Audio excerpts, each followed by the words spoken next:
नमस्कार दोस्तों, कई सारे विशेषज्ञों का कहना है कि भारतीय वायुसेना काफ़ी कमज़ोर हो गई है।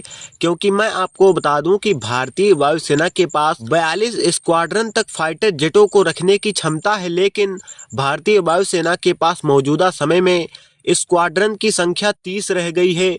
चलिए आपको बताते हैं कि भारतीय वायुसेना इससे क्या प्रभावित होगी और कब तक भारतीय वायुसेना अपने फाइटर जेटों की संख्या को मेंटेन करेगी। आपको बता दूं कि 1980 के दशक में 42 लड़ाकू स्क्वाड्रन की आवश्यकता की रूपरेखा तैयार की गई थी, जिससे यह सुनिश्चित किया जा सके कि किसी भी युद्ध के दौरान भारतीय वायुसेना कहीं पर भी पीछे न पड़े। चीन और पाकिस्तान से मोर्चे पर आपको बता दें कि इस योजना में 42 स्क्वाड्रन फाइटर जेट, जिनमें एक स्क्वाड्रन में लगभग 18 से 20 फाइटर जेट होते हैं, तो अब स्क्वाड्रन की संख्या काफी कम रह गई है, 20 रह गई है। मौजूदा समय में यह संख्या काफी कम हो गई है। पिछले जितने भी समय आए हैं उनमें से सबसे कमजोर वायुसेना इसी समय है।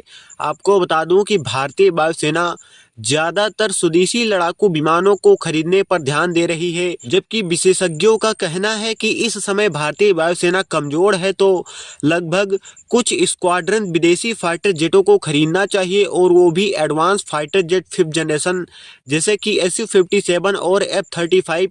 आपको बता दूं कि इस चुनौती से निपटने के लिए भारतीय वायुसेना तेजी से प्रयास कर रही है, और बताया ऐसा जा रहा है कि भारतीय वायुसेना लगभग 2029 तक, जी हाँ दोस्तों, 2029 तक अपने फाइटर जेट की जो संख्या है उसे मेंटेन कर पाएगी। आपको बता दूं कि इस समय अगर दो फ्रंट वार पर भारतीय वायुसेना उलझती है, तो इसमें फाइटर जेटों की संख्या कम होने के कारण भारतीय वायुसेना चीन और पाकिस्तान से कमजोर पड़ जाएगी। इसीलिए आने वाले समय में भारतीय वायुसेना निर्णय लेते हुए अपने फाइटर जेटों की संख्या को बढ़ाएगी। लगभग 30 स्क्वाड्रन से इसको बढ़ा करके 40 से 42 स्क्वाड्रन तक किया जाएगा। तो मौजूदा समय में भारतीय वायुसेना काफी कमजोर हो गई है, क्योंकि इसके पास काफी कम फाइटर जेट बचे हैं और इनके पास 5th जनरेशन के फाइटर जेट भी नहीं हैं।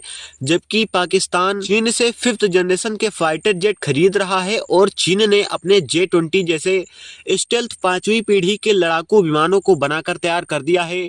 तो आपका क्या कहना है, भारत को किस तरह से अपनी वायुसेना की क्षमताओं को बढ़ाना चाहिए, हमें नीचे कमेंट करके बताइए। अगर आपको वीडियो अच्छी लगी हो तो लाइक कीजिए, शेयर कीजिए, साथ ही ऐसे ही वीडियो हर रोज देखने के लिए हमारे चैनल को सब्सक्राइब कीजिए।